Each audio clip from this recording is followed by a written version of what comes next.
ஆடு வந்து எங்க இலை இருக்கோ பில்லு இருக்கோ அங்கதான் அது போய் நிக்கும். இப்ப கூட காலம் மாறி போச்சு. ஹோட்டல் வாசல்ல நிக்குது, பழக்கடையில நிக்குது, காய்கறி கடையில நிக்குது. ஹோட்டல் கடை வாசல் நின்னாக்கா எச்சிலைய அவன் என்ன பண்றான், ரோட்ல வந்து கொட்டி வச்சிடறான் ட்ரம்மு போட்டு. அந்த இலைய வந்து சாப்பிடுறதுக்கு அந்த கண்ணுக்குட்டிய மாடா வரும்போது சவுக்கு வச்சு விரவு விரவு சவுக்கு விரவு இருக்கு பாத்தீங்களா, அடுப்பு இருக்கு, அதை வச்சு அடிப்பான்.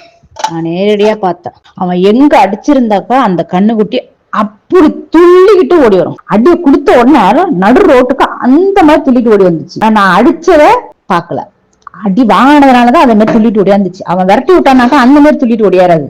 ஒரு சவுண்டு ஒண்ணு, அவன் அடிச்ச வேகத்துக்கு ஒரு சவுண்டு ஒண்ணு. அதுக்கப்புறம் நான் அந்த பக்கம் போகும்போது கொஞ்ச நாள் கடை பூட்டி கிடந்துச்சு. அவன் வேலை செய்யறவன் தான், ஓனரை தேடணும் நானு, சொல்லுவோம் இந்த மாதிரி அவர் செய்யறாருன்னு. அப்புறமா நான் அந்த பக்கம் போறதுக்கு எனக்கு வாய்ப்பு இல்லாம போயிடுச்சு. இப்ப எங்க வந்து ஆடு மாடு மேயறதுக்கு இடம் இருக்கு, எல்லாம் தான் பிளாட் போட்டானுங்க, மேயறதுக்கு இடம் கிடையாது. அதனாலதான் இந்த மாதிரி கடைவாசல்ல நிக்குது ஆடு மாடு. நாய் வந்து மக்கள் இருக்கிற இடத்துல இருக்கு அப்படின்னாக்கா, மக்கள் இருக்கக்கூடிய இடத்துக்கு வருதுன்னா அதுக்கு தேவை சாப்பாடு தான். இத புரியாத, இத புரிஞ்சுக்காத உச்சநீதிமன்றம் தீர்ப்பு தடுப்பு சுவர்.